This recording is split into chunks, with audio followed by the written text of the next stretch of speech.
시청자 여러분 안녕하십니까? BOA 모닝뉴스 시작합니다.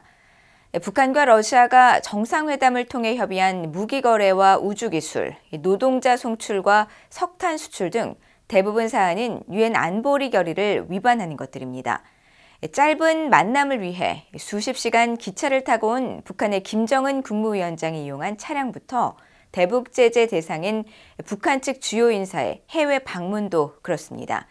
이 같은 대북 제재 결의 조치는 북한의 불법적인 핵과 탄도미사일 개발 실험들에 따른 것으로 러시아를 포함한 안보리 15개 이사국이 모두 만장일치로 통과시킨 것입니다. 함지하 기자가 보도합니다.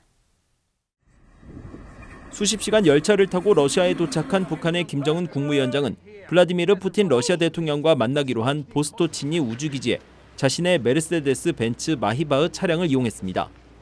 핵 미사일 개발에 따른 국제사회 대북 제재로 고가 사치품 수입을 금지한 유엔 안보리 제재 위반으로 사실상 밀수입해 사용하는 차량입니다. 김 위원장은 이어 우주기지 내 관계자에게 로켓 기술과 관련한 질문을 하고 일부 내용을 받아 적기도 했습니다. 보조 비행체까지 포함해서 8m네. 우주발사체 사용 연료의 특성과 추진 원리도 관심을 보인 것으로 전해졌는데 이 같은 기술을 전수한다면 모든 유엔 회원국은 북한의 탄도미사일 관련 기술 전수를 금지한 2016년 안보리 대북결의 2322로 위반입니다. 안보리 결의 2322로 11항은 모든 유엔 회원국은 의료 교류를 제외하고 북한이 공식적으로 후원하거나 북한을 대표하는 개인 혹은 기관과 과학 기술 협력을 중단할 것을 결정한다고 명시했습니다. 구체적으로는 핵 과학 기술과 항공우주, 항공공학과 기술, 첨단 제조 기술과 방식 등이 해당됩니다. 푸틴 대통령은 이날 러시아가 북한의 인공위성 제작을 도울 것이냐는 질문에 우리는 그것 때문에 이곳에 왔고 북한 지도자는 로켓 기술에 큰 관심을 보이고 있으며 그들은 우주를 개발하려 한다고 답했습니다. 러시아와 북한이 우주 개발을 핑계로 안보리 결의를 노골적으로 위반하겠다는 뜻을 밝힌 셈입니다. 우주 강국의 현 주소와 앞날에 대해서 우리가 더 깊이 이해할 수 있는 그 기회를 주신 데 대해서 영광으로 생각합니다. 정상회담에 동행한 리병철 노동당 중앙군사위원회 부위원장과 조춘용 노동당 군수공업부장의 러시아 방문 역시 안보리 제재 위반입니다. 이들은 모두 안보리 제재 대상에 오른 인물들로 여행 금지 및 자산 동결 대상인데도 유엔 회원국인 러시아는 입국을 금지하지 않았습니다.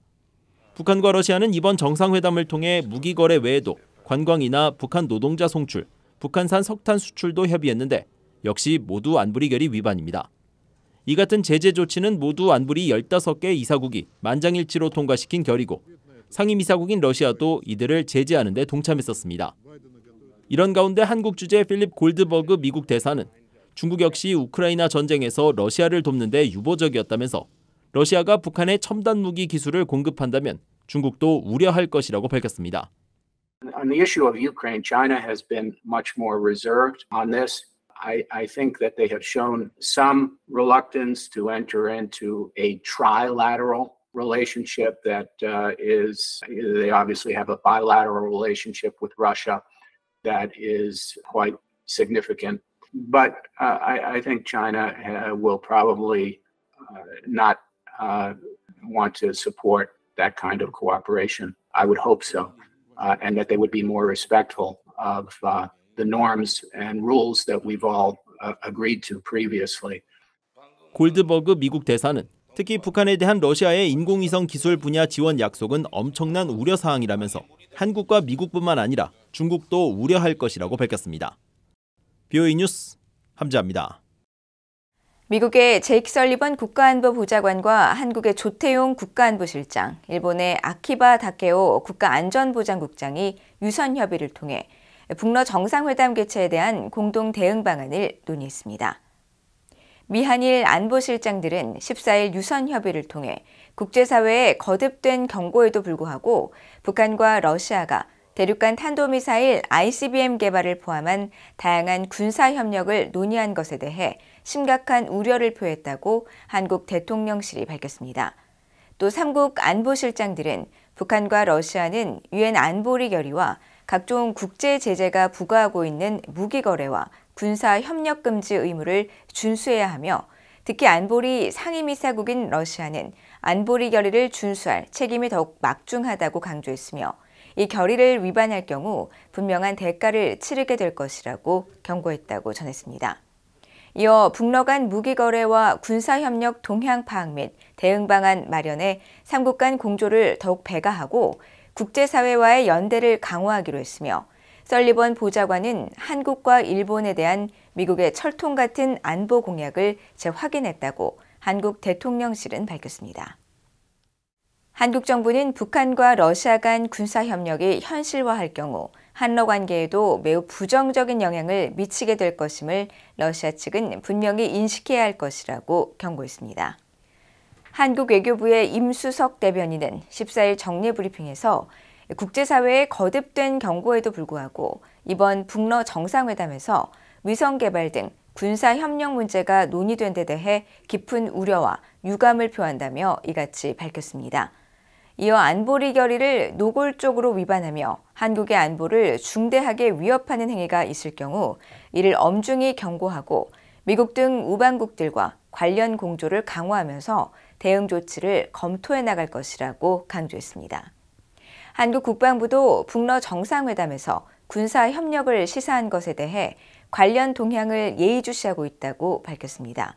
전하규 한국 국방부 대변인은 14일 브리핑에서 북한과 러시아가 동해상에서 연합훈련을 할 가능성이 있느냐는 질문에 그런 가능성을 염두에 두고 예의주시하겠다고 밝혔고 북러 연합훈련이 실시될 경우 미한 또는 미한일 차원의 미사일 방어훈련이 전개될 수 있냐는 질문에는 한국 합참에서 충분히 검토할 수 있을 것이라고 답했습니다. 한국의 윤석열 대통령은 다음 주 미국 뉴욕에서 열리는 유엔 총회에 참석해 북한과 러시아의 군사교류와 관련한 메시지를 발표할 것이라고 동아일보와 조선일보, 연합뉴스 등 한국 언론들이 보도했습니다.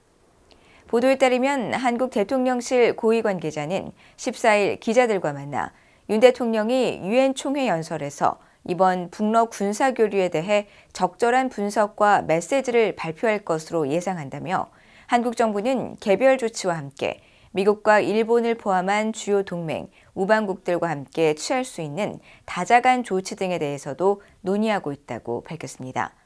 이와 관련해 김태효 한국 국가안보실 1차장은 이날 브리핑을 통해 윤 대통령이 20일 제78차 유엔 총회에 참석하고 기조연설을 통해 글로벌 격차 해소를 위한 한국 정부의 기여 방안을 밝히고 2024년부터 2년 임기 안전보장이사회 비상임 이사국으로서 활동 계획과 의지를 설명한다고 밝혔습니다. 미국의 외교 정책은 동맹과 파트너십 강화와 새로운 연합체제 구축 등에 초점을 맞출 것이라고 토니 블링컨 미국 국무장관이 밝혔습니다. 블링컨 장관은 13일 워싱턴에 있는 존스 홉킨스 국제관계대학원 연설에서 바이든 행정부의 외교 비전에 대해 동맹과 파트너 네트워크를 재해석하고 재활성화하는 노력이 어떻게 미국을 이 시대의 결정적 시험에 부응할 수 있는 강력한 위치에 자리 잡도록 했는지 설명했습니다. 블링컨 장관은 또 미국은 동맹과 파트너를 새롭게 하고 심화하며 특히 최근 미한일 정상의 캠프 데이비드 원칙을 통한 3국 간 협력과 오커스, 쿼드 등 대륙을 초월한 전략적 연합체 구축 노력이 그 사례라고 강조하고 이어 미국과 동료 민주주의 국가들이 함께 구축한 국제 규범을 준수하는 한 중요한 국제 현안과 관련해 의견이 다른 나라들을 포함해 어떠한 나라와도 협력할 것이라고 밝혔습니다. 이상으로 VOA 모닝 뉴스를 모두 마칩니다. 시청해주신 여러분 고맙습니다.